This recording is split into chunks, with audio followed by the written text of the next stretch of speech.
And our first captain appears to be setting up to approach the dock. And we've got a line tied off from the stern. And then we're going to go to the tower on the opposite side of the line we put on the stern. I don't quite understand the logic behind this one, but please let me know in the comments if this is something maybe somebody else understands and I'm missing the boat on something here.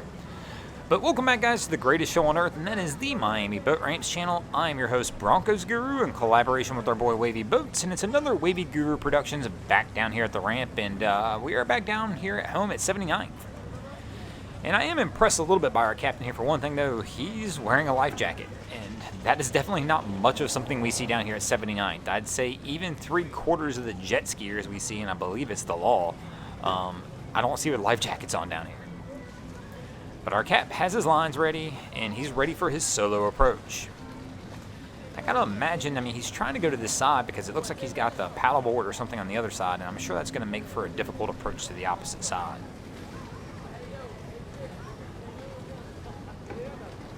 But he's coming in, looking for an approach on 3.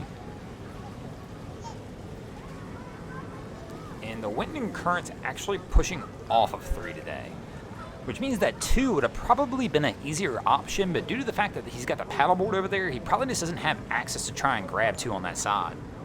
And you can tell already he's struggling as the wind and current's pushing him off the dock.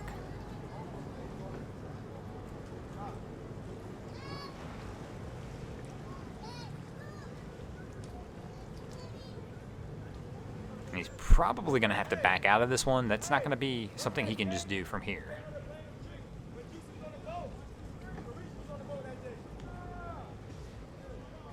And we're getting ourselves a little closer, and he might have a right approach angle here. No, you probably should have kept that one in reverse, my man, and just kept that one getting lined up. It's tough with a tough wind and current like this because typically you want to come in at a steep approach angle, but when you're by yourself, it's a little more difficult. That's why I always recommend keeping a boat hook on the vessel. Because with a boat hook, all he's got to do is get within 4 or 5 foot of the pole, and he can just reach out with that hook and pull the boat in. But I got to imagine now at this point, you've got no other option but to back all the way out of this and try and reset.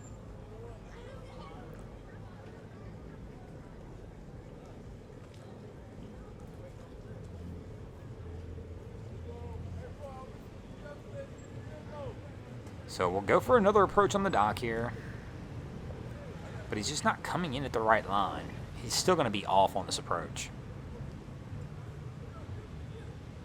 Got a little more room to work now that the boat in front of him has been pulled out, though.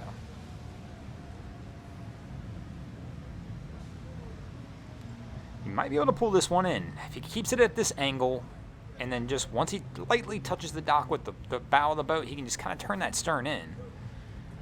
But this is going to be difficult trying to come from the opposite side with the line with the tower. I still don't understand that one at all. Maybe he doesn't have a mid-cleat.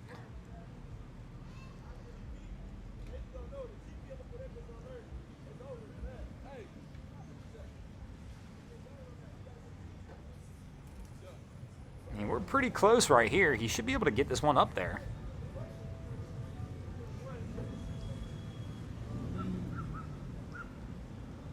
Oh, now he's got it back in reverse, but with reverse, all he's going to do, he's trying to pull the stern in, but he's going to pull the bow back off when he does that. He probably could go for a toss here and get himself off, but now he's pulled that line completely off the tower. And we've missed the toss, and the bow's swinging out. He realizes he's going to have to come back to the throttle.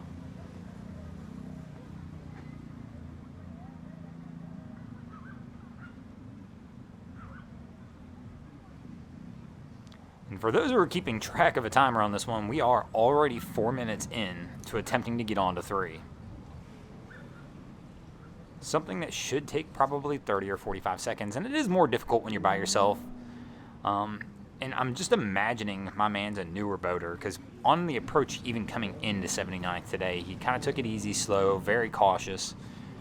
But I'm still kind of surprised that he hasn't just moved over to 2. There's nobody on 2. Basically, he could let this boat kind of just drift in with the wind and current over onto 2, but it looks like he's probably about to get dock blocked on 2 now, even if he wanted to, as this vessel's going to come in. But don't get me wrong, he's not attempting it. This vessel's not doing anything wrong other than just pulling up to a dock now. But our guy is going to continue to struggle to fight this wind and current.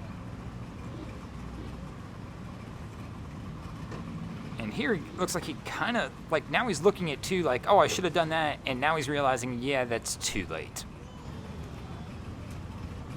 And now this boat's going to add a little bit of extra complications for him as, oh, man, he's getting completely sideways here. Oh, his motor's going into the dock for sure. Oh, no, he's got it rubbing up against the dock. Hopefully that prop's not hitting anything down there. Oh, and now he sees the camera, and that's going to make it even better for him. But he's fully pulling out now, and he's going to have to reassess the situation and see if he can just reset this whole thing up again.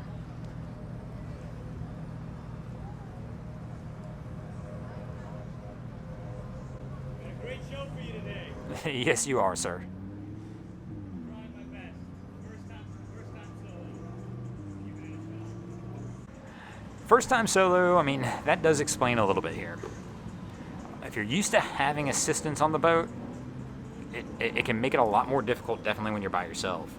But one of the things I think is really making it difficult is having that paddleboard in the way as well. I mean, he's limited himself to one dock option because he can't really get access to lines or anything on that side with the paddleboard in the way. So that was mistake one, I believe, on this one, was the last thing you want to do when you're approaching any dock is try and block it to where you don't have an option when you get up there.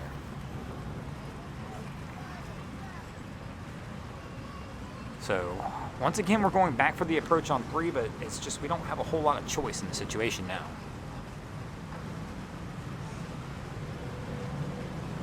He's got a pretty good line this time, though.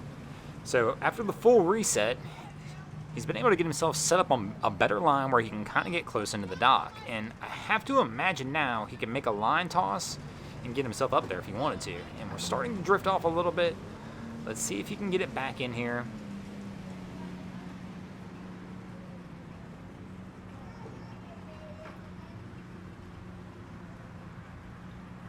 And he's got the slow roll approach, but the stern is coming in toward the dock.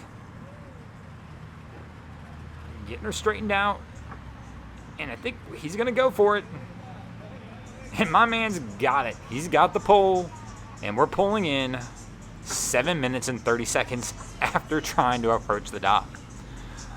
You know what? He had a little fun with it, though. Openly, candidly looked at the camera and said, you know, hey, this is my first time doing it solo.